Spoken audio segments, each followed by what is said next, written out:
बागवान साथियों, आप सभी को मेरा प्यार भरा नमस्कार। बागवान साथियों, आज हम बात करने वाले हैं पिंक बड स्टेज क्या होती है और पिंक बड स्टेज पर कौन सी स्प्रे करनी चाहिए, कब करनी चाहिए और कितनी मात्रा डालनी है, ये सब मैं वीडियो में बताऊंगा। वीडियो में लास्ट तक बने रहना।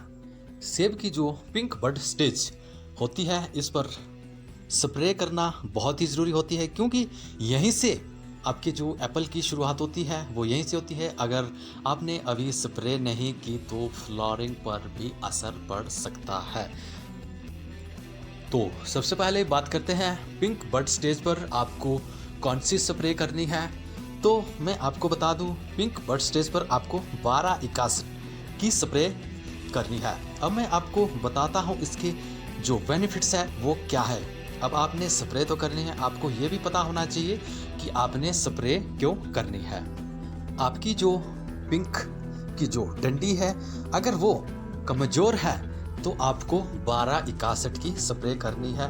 आपने देखना है कि अगर आपकी डंडी कमज़ोर है तो आपने इसकी स्प्रे करनी है।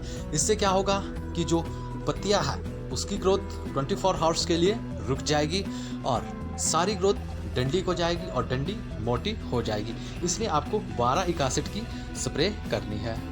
12-61 जो है ये आपको बाज़ार में अलग अलग नामों से मिल सकते हैं, लेकिन आपने एक बात का ध्यान रखना है, इसमें नाइट्रोजन और फॉस्फोरस होनी चाहिए। नाम कोई भी हो, कंपनी से कोई लेना देना नहीं है। और इसमें पोटाश की मात्रा नहीं होनी चाहिए, इसमें सिर्फ नाइट्रोजन और फॉस्फोरस होनी चाहिए। अब इसकी मात्रा की बात करते हैं। ये आपको 200 लीटर पानी में 1 केजी डालना है और इसका घोल बना देना है। आपको इसकी जो स्प्रे करनी है वो बिल्कुल धुआंधार करनी है, पौधे को भिगोना नहीं है। इसकी स्प्रे धुआंधार होनी चाहिए। जहां आपके 4-5 ड्रम लगते थे वहां ये 1 ही ड्रम लगना चाहिए। इसकी स्प्रे सिर्फ आपको धुआंधार ही करनी है। अब बात करते हैं नेक्स्ट स्प्रे की।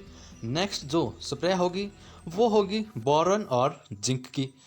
बोरॉन और जिंक की स्प्रे आपको क्यों करनी चाहिए, इसके क्या बेनिफिट्स हैं, ये मैं आपको बता देता हूँ।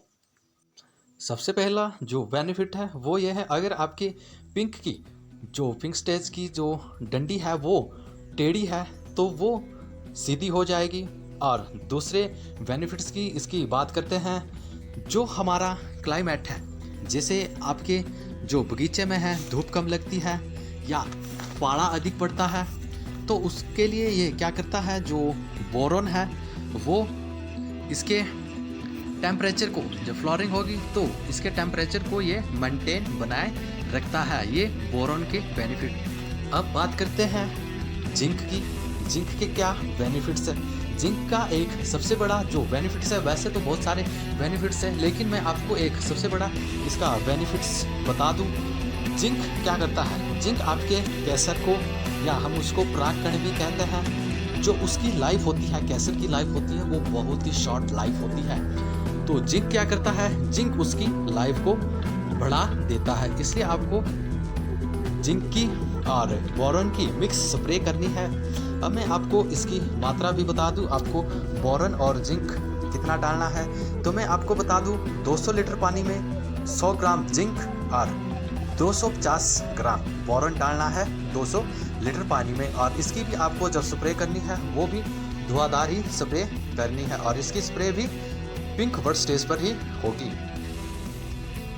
तो ये थी पिंक बड स्टेज की स्प्रे की कुछ जानकारियाँ। अब नेक्स्ट वीडियो में मिलते हैं बागवान साथियों, और जो नेक्स्ट वीडियो होगी वो होगी फ्लावरिंग पर। जब आपके बगीचे में बिल्कुल फ्लावरिंग हो जाएगी तो फिर कौन सी स्प्रे करनी है, इसके लिए मैं एक अलग से वीडियो बनाऊंगा। तो अगर आपने मेरे चैनल को सब्सक्राइब नहीं किया है तो आज ही सब्सक्राइब कर ले, ताकि जब भी मैं नई वीडियो बनाऊंगा उसकी नोटिफिकेशन आपको सबसे पहले मिले। तो वीडियो में बने रहने के लिए धन्यवाद।